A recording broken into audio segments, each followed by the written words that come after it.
This is D-Pad Golden Tiger here with a review on the Supra that was added into GTA 5 with the recent tuners update.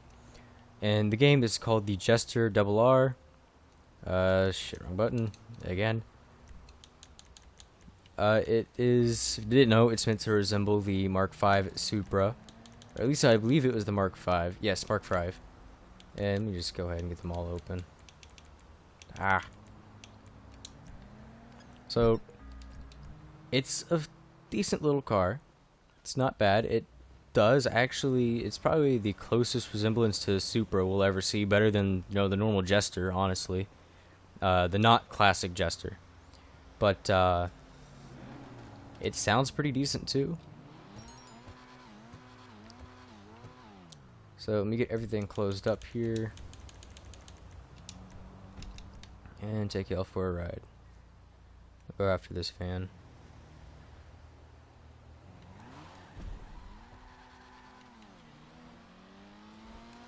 So this is not fully upgraded. I should add, I don't really have all the full upgrades. I'm still working on the racing. But it's a decent little vehicle. It has a lot of upgrades like most of the Benny's vehicles do, but not the same as the Benny's vehicles. It has hood catches, stuff like that, but I prefer to have them off because I like to actually be able to open my hood. The new update also brought in Los Santos car meets. If you want to see a video about that, I'm sure some better YouTuber out there has a video for it. This is specifically just going to be about the Jester RR, or the RR, however you want to say it. So, honestly, in the stock form, it looks just like, I don't know, a normal Supra would. It's just as fun as any higher end vehicle. Hold on. The handling is it's a little weird, but it's something worth learning. And the lights in the rear are by far my favorite thing about it. And front, honestly. You got the low beam on the outsides, and then high beam are the two beams in the center of both light. Like I said, it sounds decent, but something I did notice that I'm not the biggest fan of is that's full lock to the right.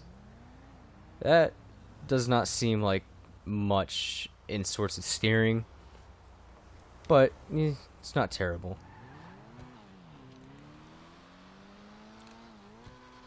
So I will take you to the my auto parts shop. I really need to learn how to edit so I can edit stuff like that out, but it is what it is. Live life to the fullest. Something to add, by the way, this is on, I believe, the second lowest setting. So it's not as low as it could be. I believe you can actually like slap bags on these, if I'm not mistaken, but I could be wrong. And as sorts of clearance go, you will scrape on curbs, everything kind of. So once I get to the auto parts shop, let me actually mark it on my map real quick. Yeah, see, I just scraped right there. There it is. Hopefully I don't die just trying to get there.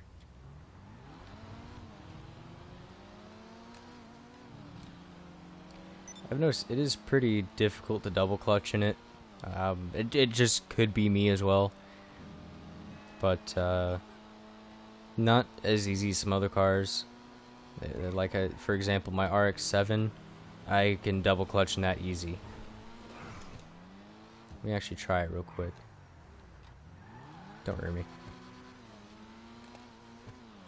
Nah. Ain't gonna happen, Captain. I think I did it in the beginning of the recording, but like I said, it's not a terrible car. Definitely still room for improvements as far as handling goes. It feels kind of spongy, if that makes any sense. Like, you flick it to the right, it will just it'll go right, but then it'll keep drifting to the right a little bit before it starts self-straightening out like most other vehicles in GTA would. Sorry, guy. But durability wise, It's not a bad little machine.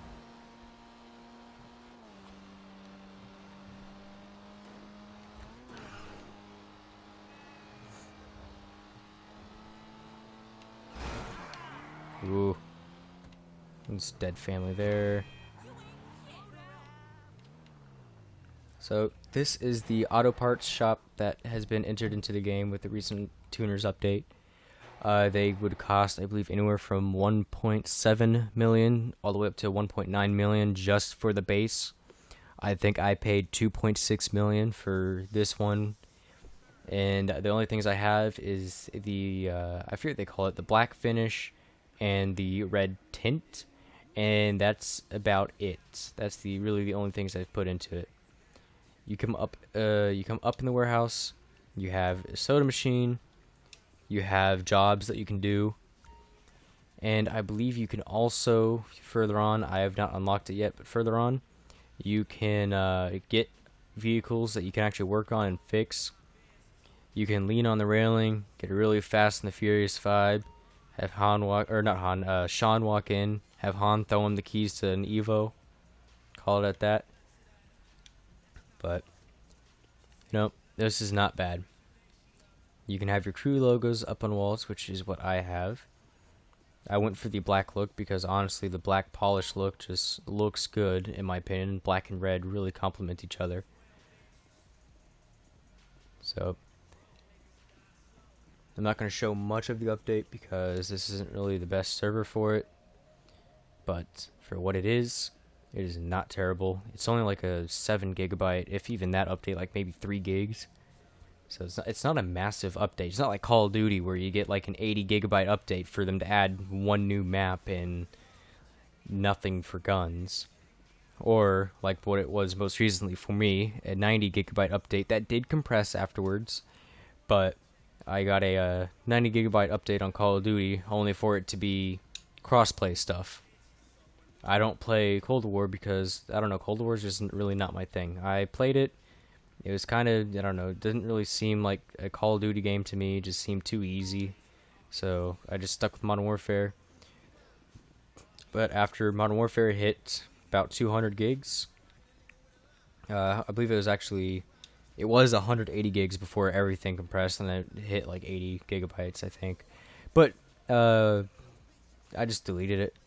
I didn't play it often enough. I've been spending my time playing GTA and Red Dead Redemption. So, but anyways, that'll do it for this video. This is D-Pad Dynamo Golden Tiger signing off. Hope to see you in the next one. Thank you for watching.